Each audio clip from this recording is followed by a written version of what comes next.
just had a learning experience, so I thought I'd share it with you. Let me set this up. I hate litter. Like, I seriously hate litter, which is why I've owned more than one t-shirt that said this.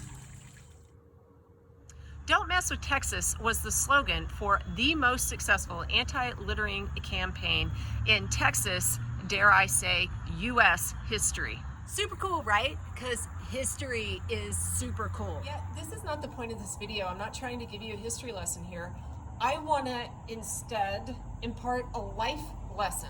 When I was in high school and college, I absolutely hated studying topics that didn't have anything to do with my personal interest because I thought that's a waste of time. It's completely not applicable to my life. What is the point of a cosine and a sine? Sorry, Miss Bell, my former trigonometry teacher. I'm still not really convinced I will ever need to know what those particular things are. Maybe I'm wrong, because after half a century on this planet, all of a sudden, I needed to know something about physics. Let me set up the problem. Outside my house, there is a retention pond, and that retention pond gets water in it, and then the water goes down. When the water goes down, I can see pollution, like over there. Some jackdoodle just threw a cage of some sort, maybe for a dog, maybe for a small elephant, into my pond. By the way, this is not my pond. It is an entire neighborhood's pond. It just happens to be by my house, which means it's kinda, sorta my pond. My muck, my puddle, my gross thing that is sometimes pretty when it's full. There's some wildlife. It seemed like a totally rational thing to me to go out into the pond while the water was low and pick up all the garbage, clogging up where that beautiful heron was living. This did not turn out well for me. Probably because I was watching YouTube during my physics class, which is kind of a joke because I grew up in the olden times when we definitely did not have that. Fortunately, my husband was home so he could hear me call help, run down to the pond, take a short video of me so he could send it to my son and they could both laugh at me.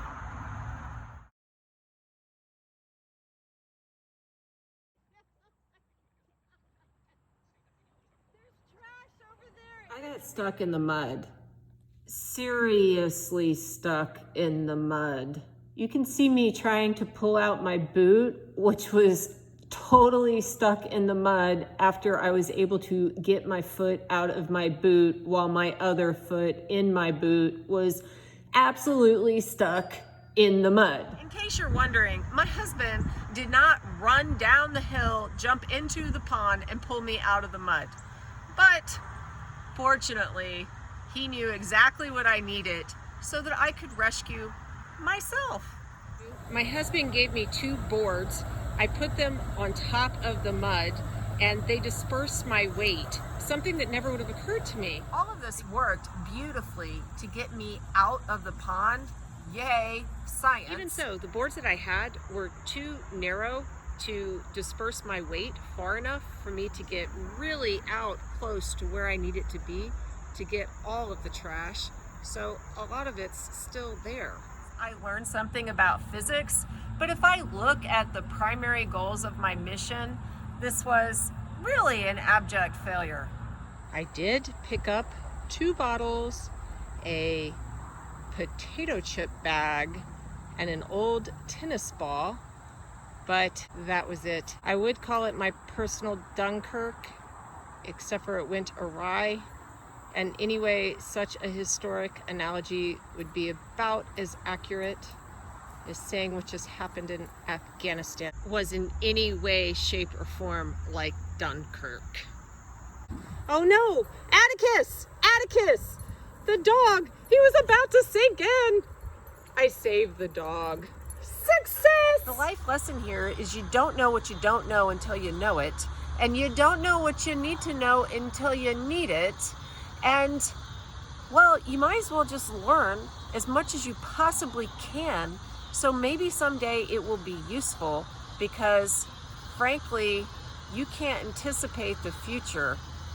Finally, if you litter, it's very possible that you're messing with some poor history teacher who just really cares about the environment, wants the birds to be happy, and that would make you a stick in the mud. So don't do that. Have a great day. Bye.